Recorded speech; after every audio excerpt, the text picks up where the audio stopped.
తమాషా అంటావా ఏమడతావు అవుతాడా చట్టం అంటే అవుతాడా వెయ్యలేదా తీసుకొచ్చి చట్టం మీ చేతిలో తీసుకుంటారా రోజు స్టేషన్ వస్తారా రావట్లేదు అరెస్ట్ చేస్తారా యూనిఫామ్ వేసుకున్నా అదే అబద్ధం ఆడుతున్నాను లేకపోతే సిసిబుడ్ ఎత్తి ఎందుకు వచ్చాడు అందుకు వచ్చాడని మాట్లాడతారు మేము తమాషా అంటావా ఏమంటాం అందరం అవుతాడా చట్టం అంటే అవుతాడా వెయ్యలేదా తీసుకొచ్చి చట్టం మీ చేతిలో తీసుకుంటారా రోజు స్టేషన్ వస్తాడా రావట్లేదని అరెస్ట్ చేస్తారా యూనిఫామ్ వేసుకున్నా అదే అబద్ధం ఆడుతున్నాను లేకపోతే సిసిబుడ్ ఎత్తి ఎందుకు వచ్చాడు అందుకు వచ్చాడని మాట్లాడతారు. ఆ విధంగా ఎవరైనా స్టేషన్కి వచ్చి మా వాళ్ళ మీద గొడవ పెట్టుకుంటే గొడవ పెట్టుకున్న దానికి కూడా మళ్ళీ చట్టపరమైన చర్య అనేది ఒకటి ఫాలో అప్ అనేది ఉంటుంది ఖచ్చితంగా. కాబట్టి దయచేసి it is humbly requested to everyone that please be respectful towards our police staff also. Will try our best to be as respectful as possible. Thank you. Medical colleges related ఒక ధర్నా అయినప్పుడు దానిలో జరిగిన చట్టపరమైన వైలేషన్స్కి సంబంధించిన case ఒకటి ఉంది. దాంట్లో భాగంగా దాంట్లో A8 మేకల వెంకట సుధాకర్ అలియాస్ సుబ్బన్న అన్న అతన్ని పోలీస్ స్టేషన్ పిలిపించడం జరిగింది. ఇంత ముందర అతనికి అర్నేష్ కుమార్ జడ్జిమెంట్ని ఫాలో అవుతూ 41A CRPC దాని కరస్పాండింగ్ సెక్షన్ ఆఫ్ BNSS కింద నోటీస్ ఇష్యూ చేయడం జరిగింది. అయితే నోటీస్లో కండిషన్స్ అతను ఫాలో అవ్వకపోవడం, నోటీస్లో ప్రిస్క్రైబ్డ్ చేసిన తేదీ రోజు అతను విచారణకు హాజరు కాకపోవడం వల్ల అండ్ ఫర్దర్గా it has come to our notice. కొన్ని వాట్సాప్ గ్రూప్స్లో పోలీసులు ఎవరైనా కనుక ఆధార్ కార్డ్స్ కానీ ఫొటోస్ కానీ ఎటువంటి విచారణ సందర్భంగా ఏమడిగినా సరే అవి ఇవ్వద్దు అని చెప్పి వాట్సాప్లో అతను ఒక మెసేజ్ సర్క్యులేట్ చేశాడని చెప్పి మన నోటీస్కి వచ్చింది.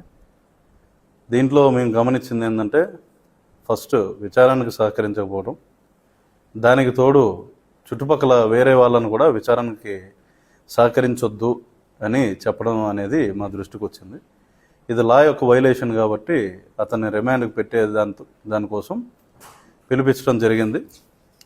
దీంట్లో భాగంగా అతను పోలీస్ స్టేషన్లో ఉన్నప్పుడు ఈరోజు మధ్యాహ్నం ఒక గ్రూప్ మన మాజీ మంత్రి గారు మరియు కొంతమంది గ్రూప్ కలిసి పోలీస్ స్టేషన్కి రావడం, దాంట్లో భాగంగా మా మచిలీపట్నం టౌన్ పిఎస్లో ఆర్పేట సిఏ గారు ఉన్నారు అక్కడ, వారి మీద దురుసుగా మాట్లాడటం, బెదిరించే దూరంలో మా పోలీస్ సిబ్బంది మీద మాట్లాడటం జరిగింది.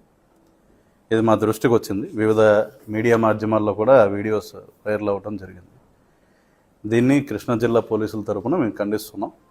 విధి నిర్వహణలో భాగంగా పోలీసులను గనక అగౌరవపరుస్తూ తోలనాడుతూ బెదిరించే ధోరణిలో మాట్లాడటం చేస్తే irrespective of any party or any affiliation or any person we will take very stringent action.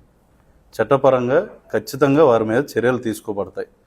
పోలీసుల విధులను ఆటంకం కలిగిస్తే మేము ఎట్టి పరిస్థితుల్లో ఉపేక్షించే పరిస్థితి లేదు.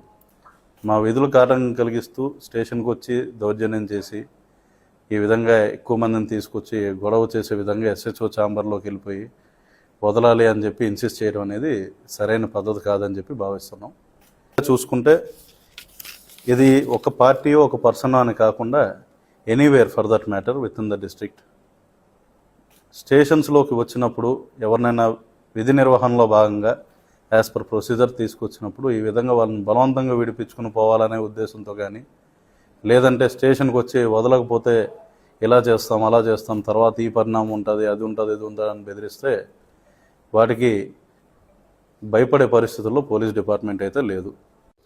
దాంట్లో హ్యాక్ చేయాల్సింది ఏం లేదండి. దాంట్లో ఫార్వర్డ్ చేసినా తెలుస్తుంది ఆ వాయిస్ ఎవరని చెప్పి 10 మంది దగ్గర ఎంక్వైరీ చేసుకుంటే డిపార్ట్మెంట్కి ఆ మాత్రం తెలుస్తుంది కదండి. వాట్సాప్ గ్రూపులు హ్యాక్ అయిపోవండి. దాంట్లో ఏమన్నా ఉంటే ఆ గ్రూప్లో వాళ్ళే పంపించుకోవాలి, మరి ఎవరు బయటికి పంపించారని వాళ్ళు చూసుకోవచ్చు.